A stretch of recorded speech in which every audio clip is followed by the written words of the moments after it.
Darwin Caraballo es el director ejecutivo de Educa. Está con nosotros para hablar temas interesantes de educación, muy actuales. Buenos días, bienvenido. Buenos días a ustedes, a la audiencia. Gracias por invitarnos a compartir temas de educación.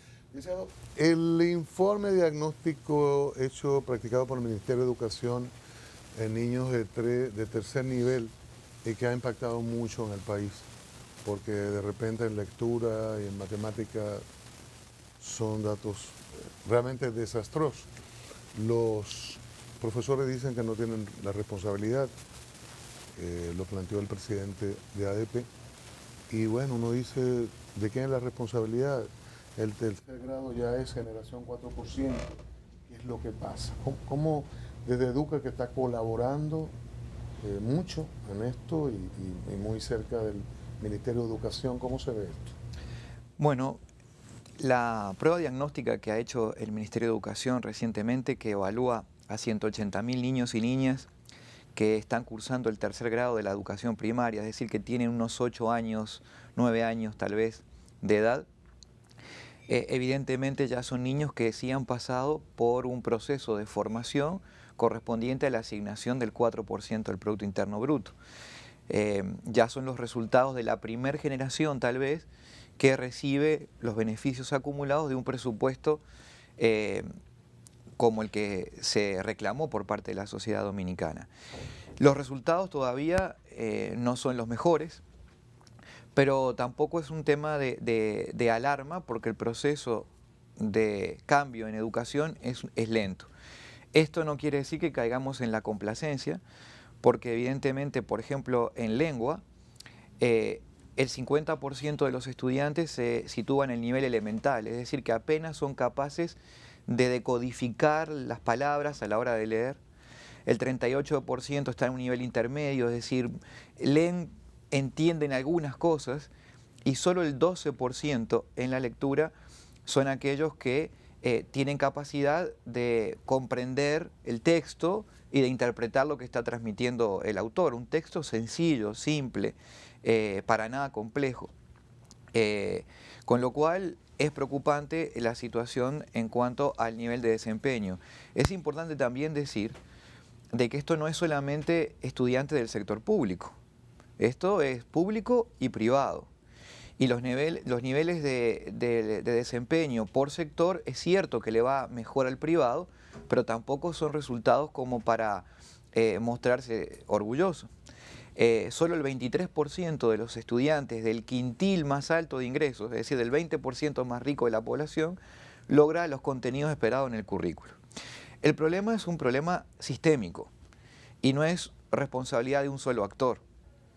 Es responsabilidad, por supuesto, de las autoridades de la educación, por supuesto, de las familias, que tienen que procurar involucrarse más con la educación de sus hijos. Por supuesto, de instituciones como las nuestras, que trabajamos procurando generar apoyo y orientaciones de política, pero que no logramos todavía que eso llegue al aula. Lo interrumpo un poco. Vamos a brindar el café antes de pasar a la pregunta. No, ese Café Santo Domingo. El mejor café. Es el mejor café del mundo. Sin el café Santo Domingo, sabor que arranca en el aroma. Café muy educado ese. Sí. No hay vida.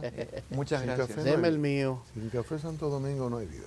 Y el último... Es bueno que usted explique, antes de que continúe, muchas gracias. Educa, una entidad que tiene ya más de 25 años. 29 años. 29 años. Éramos reporteros, Cristian y yo, cuando eso, y José Francisco Arias, cuando comenzó Educa.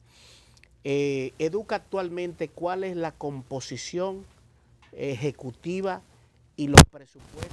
¿Cómo le bueno, ¿cómo le llegan presupuestos a Educa? Ahora ya se lo contesto, pero déjeme terminar porque había un tema importante de la pregunta anterior, que estábamos diciendo los niveles de responsabilidad, de quiénes son los responsables.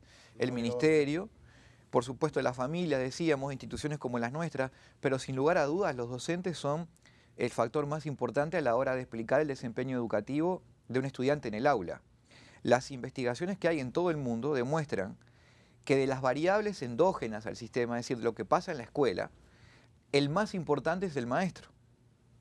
Si el maestro no tiene las competencias, no trabaja con la responsabilidad y no logra que sus estudiantes aprendan, allí está la clave, no es la infraestructura, no es la computadora, no son los libros, todos esos son materiales complementarios. Tú no lo haces con pasión porque te gusta, porque te metes a profesor para buscar un sustento. Ahí no está el problema.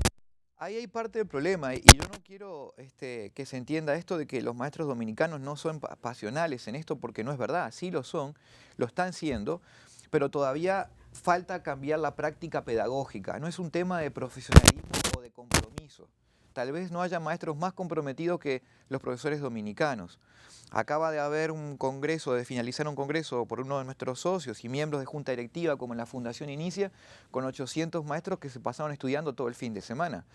El compromiso está, pero la práctica pedagógica, y vea que esto no es solo público, es también privado, responde a paradigmas del pasado, a donde la memoria era la herramienta fundamental en el proceso educativo. Hablábamos de eso, de la escolástica, el Exacto. esquema de enseñanza, memorización sin explicarle el proceso de las cosas. La clave está en cambiar la práctica pedagógica. Eso no es sencillo, todos los países están trabajando en esto, pero particularmente el sistema educativo en la República Dominicana ha sido muy tradicional en la práctica pedagógica. El maestro dicta una clase, el maestro copia en la pizarra, el maestro pide memorización, y todo eso ya no es lo que se evalúa en estas pruebas, por ejemplo, que se evalúa a nivel de competencias. Sí, está el proceso del conocimiento, la globalización del conocimiento. Entonces, en República Dominicana quizás hay inicios en ese sentido. Y uno siente como que la tecnología se está involucrando en la educación a todos los niveles. Y como que en República Dominicana estamos en un año, el año digital, de la República Digital, pero como que no se percibe que dentro de la escuela dominicana se esté trabajando a fondo en eso. Bueno, la incorporación digital es fundamental, la tecnología llegó para quedarse, los tres tenemos acá un celular inteligente que nos permite trabajar prácticamente ya sin papeles, y eso pasa en las escuelas también, es muy bienvenido que la tecnología esté presente en el aula. Ahora, no pensemos que ese es el fin. Eso es un medio para aprender y nada va a sustituir a un buen maestro. Pero la práctica docente, lo que debe desarrollar el docente en el aula, no puede seguir siendo lo que veníamos comentando en la pregunta anterior, que era dictar una clase, copiar en la pizarra, pedir que los estudiantes memoricen. Eso es lo que hay que cambiar. Eso cuesta. Eso requiere de destrezas que deben adquirir los docentes para un cambio curricular donde se evalúan ya las competencias de los estudiantes. Lleva tiempo. Lleva tiempo y lleva una práctica diferente que requiere de mayor apoyo de todo el sistema hacia el docente. Por eso es tan clave lo que acaba de ocurrir en el Ministerio de Educación, nombrando nuevos directores distritales y regionales, porque los distritos, en el rol de acompañar a los educadores en el aula, van a tener que desempeñar un rol diferente al que venían teniendo. Ya no es a fiscalizar que se va a la escuela, es a apoyar la tarea que los docentes hacen en el aula y a estar muy de cerca de medir ese aprendizaje de los estudiantes. Es muy valiente lo que ha hecho el Ministerio de publicar este informe, de desarrollar una evaluación técnica, rigurosa, sólida, digamos, de la mano de las mejores prácticas que hay en los sistemas educativos mundiales. Y esta medición, que prácticamente es al censo, es decir, a la totalidad de los estudiantes de ese grado, da una información muy rica para la toma de decisiones. Solo se hizo para lectura y matemáticas. Lectura y matemáticas. ¿Por qué no se amplía? Porque bueno, se habla de las inteligencias múltiples, diversas. Sí. Entonces, ¿por qué no se mide, por ejemplo, talento artístico, talento deportivo? En otras cosas me refiero, para que el estudiante no se vea como una suerte de obligación. Estas dos cosas son las únicas que te tocan. Bueno, de manera colateral toca otros aspectos vinculados a la escuela, también a la gestión del centro educativo y a otras áreas, pero en realidad lo que importa es determinar curricularmente cuáles son las destrezas fundamentales y tampoco veamos que mide materias, no mide si tú sabes o si el niño sabe idioma español o si sabe matemática. Está midiendo a partir del uso de esas herramientas si tiene habilidades para comprender un texto escrito y si tiene habilidades para razonar lógicamente a partir de herramientas que hacen el cálculo simple. Entonces, evidentemente hay otras esferas, por supuesto, como la que tú mencionas, ahí probablemente hay un tema de costos también, pero estos dos elementos son los fundamentales que luego permiten construir el conocimiento hacia adelante. Se va a evaluar ahora y estos mismos niños vuelven a evaluarse esta misma corte dentro de 3 años, cuando estén en sexto de primaria. Porque las evaluaciones ahora son cada fin de ciclo escolar. Por eso se evalúa a nivel de tercer año de primaria, de sexto año de primaria, de tercer año de secundaria, y luego la prueba nacional ya pasa a ser en el sexto de la secundaria. Ahora, hablamos del docente como un elemento fundamental. ¿Qué ocurre? Que los profesores tienen un gremio que ha sido muy importante en la historia de los reclamos, de las reivindicaciones del maestro, en diversos momentos históricos, pero que lamentablemente podría ser una visión equivocada de uno que está en los medios de comunicación y que ha acompañado el gremio en muchos procesos, pero uno no lo ve en la parte delantera, principal del proceso, de la mano con el Ministerio de Educación y otros sectores. Uno lo ve un poquito en la saga, un poco lastrando estos necesarios cambios que hay que hacer, a veces con un luchismo que no se entiende. En fin, y es como la directiva gremial, no hablo de los profesores, sino de la directiva gremial, y eso torna el proceso un poquito más difícil y muchas incomprensiones, es lo que uno nota. Incluso Educa es una entidad con fondos privados y a veces hay algunos planteamientos como si se viniese a disputarle espacio o el llamado canto aquel de la privatización. Claro, no, y agradezco esta pregunta porque me permite contestar lo que tú nos preguntabas de cómo se financia Educa también. Nosotros, primero que nada, creemos también en el rol de los sindicatos, y la ADP ha sido un socio estratégico en las demandas sociales para que el 4% del Producto Interno Bruto de la educación llegara. Fue un actor muy importante y gran parte de su accionar depende de cómo han ido mejorando las condiciones laborales de los educadores dominicanos. Hace muy poco tiempo, cuando yo llegué al país, allá por el 2008, los docentes dominicanos eran de los peor pagos en todo el continente en educación. ¿Usted venía del ambiente también, del ámbito educativo? Sí, claro, claro. De su país. Sí, yo me desempeñé como, aquí sería el equivalente a viceministro de Educación en el área de planificación, pero venía de trabajar previamente en una entidad multilateral que se llama Corporación Andina de Fomento, del cual la República Dominicana es parte, trabajando en los proyectos vinculados a educación en toda la región. Y cuando yo llegué al país, el salario del profesor dominicano era el peor pagado de toda la región latinoamericana. Hoy es el mejor pagado del Centroamérica y el Caribe. El profesor dominicano hoy tiene un salario que ronda en promedio los 45.000 pesos mensuales cuando se trabaja en jornada extendida, y en términos comparados es un salario, incluso dentro del propio mercado laboral dominicano, alto hoy. Alto. Es 57% por encima del promedio del salario básico de cualquier otra profesión universitaria. ¿Y el sistema que usted encontró educativo en el 2008, ya hoy casi 10 años, cómo está? ¿Cómo lo ve? No, yo veo un cambio significativo. Yo muchas veces hablo con mis amigos dominicanos del Ministerio de Educación o del propio sindicato, que tal vez por estar tan inserto en la realidad y no tener la mirada que uno puede tener desde no nos fuera, salimos del bosque, como dicen.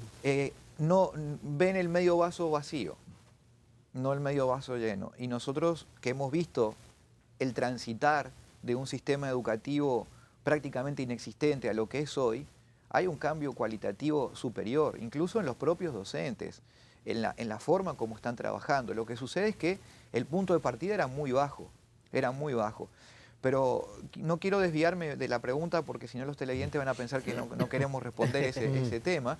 Y decirle que Educa se nutre de financiamiento privado, del aporte de empresas, que también, debo decirlo, por mi conocimiento de la región, son pocos los países, tal vez ninguno, que tenga el compromiso que tiene el empresariado dominicano con la educación, aportando y financiando no solamente a Educa, sino a otras organizaciones y proyectos.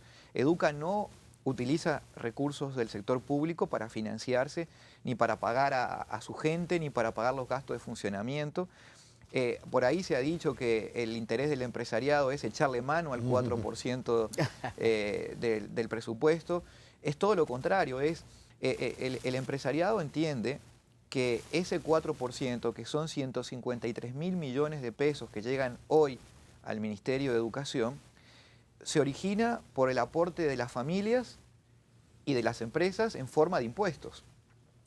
Y tienen la responsabilidad de velar porque esos recursos se gasten, se inviertan de manera correcta, que no haya despilfarro, que se utilice para lo que está previsto, que genere los efectos buscados en términos de aprendizaje. Ese es el objetivo que tiene el empresariado. La respuesta del sistema educativo en diferentes ámbitos a las necesidades del desarrollo de la sociedad, de la economía, el ámbito laboral, vamos a decir.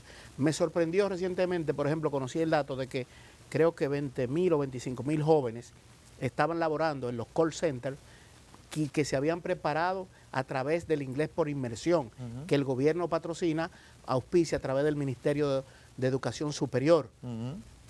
Ese tipo de cosas se había hecho en otros países, si realmente es bueno que eso sea así. Sí, evidentemente es bueno que haya una interacción entre el público y el privado para acercar las competencias que el sistema educativo deja en los educandos, para que luego esas competencias sean valoradas y que les permita insertarse al mercado de trabajo. Y no pueden quedarse hasta ahí, quedar en una zona de confort, esos jóvenes, por ejemplo. Bueno, o siguen avanzando. Nosotros ahí hay un tema de fondo. Nosotros somos de los que decimos en Educa que no se puede formar a un estudiante para una demanda concreta del mercado de trabajo, porque es lo que tú dices. Por ejemplo, ya se está hablando hoy que los call centers tienden a desaparecer. ¿Por qué? Porque la automatización y la inteligencia artificial está entrando en escena y más pronto que tarde va a ser un computador el que responda. Un robot te responde. Un robot va a responder. Entonces, nosotros no podemos formar para procesos automáticos. Hay que formar a jóvenes para que tengan un rol que le va a permitir insertarse al mercado de trabajo independientemente del área. Entonces, ahí hay un riesgo importante. La calidad de la educación depende de formar bien la esencia de los aprendizajes, que tiene que ver con esto que se está midiendo en estas pruebas, por ejemplo, desde los 8 o 9 años. Saber comprender ideas y poder transmitirlas a partir de la lectoescritura, poder razonar lógicamente para resolver problemas de la vida cotidiana y de las empresas, y lo que tú mencionabas, que aunque no está medido ahí, es muy importante, la inteligencia emocional. ¿En qué tiempo se supone que deben expresarse ya de manera evidente ese 4%? Mira, la propia evidencia de esta prueba deja ver que el camino es el correcto. Por ejemplo, a los centros educativos de jornada extendida le va mejor que a los centros educativos de jornada simple. Esa es una política correcta que hay que seguir apoyando. Y la velocidad del cambio es el problema ahora. La dirección es la correcta, pero la velocidad está muy por debajo de la gasolina que se le está colocando. ¿Cómo le colocamos más velocidad? Bueno, a nuestro juicio es el cambio de la práctica pedagógica, es trabajar más de cerca con los educadores en el aula. Por eso que tú hoy mencionabas muy bien, Cristian, el hecho de que la ADP está concentrada más en temas a veces de reivindicaciones laborales. Nosotros creemos que hace falta que avance ese importante actor en la profesionalización del docente, y queremos proponerle, y lo vamos a hacer en poco tiempo, un trabajo conjunto, que trabajemos juntos en educación, que trabajemos el sindicato, el sector privado, junto con el ministerio, porque la educación tiene que ser un espacio de encuentro, no puede ser un espacio de conflicto, no puede ser un espacio donde se ensalzan las diferencias. Tenemos que primar aquello que nos une más que lo que nos separa. Y lo que nos une aquí es buscar que esos muchachitos que ven en la educación tal vez el único futuro posible, aprendan. Otro de los datos que da esta prueba es mostrar la inequidad del sistema. Le va mucho peor a los más pobres que a los más ricos, claramente. Claro. Bueno, Darwin, Interesante gracias. de ese tema, ¿eh? Muy, muy importante. De los temas fundamentales, aunque en el país estamos ahora distraídos en una serie de cosas que llevan a ningún lado. Muchísimas gracias. A ustedes y a la audiencia. Darwin Caraballo, el director ejecutivo de Educa. A ustedes también las gracias. Mañana de nuevo aquí en el diario.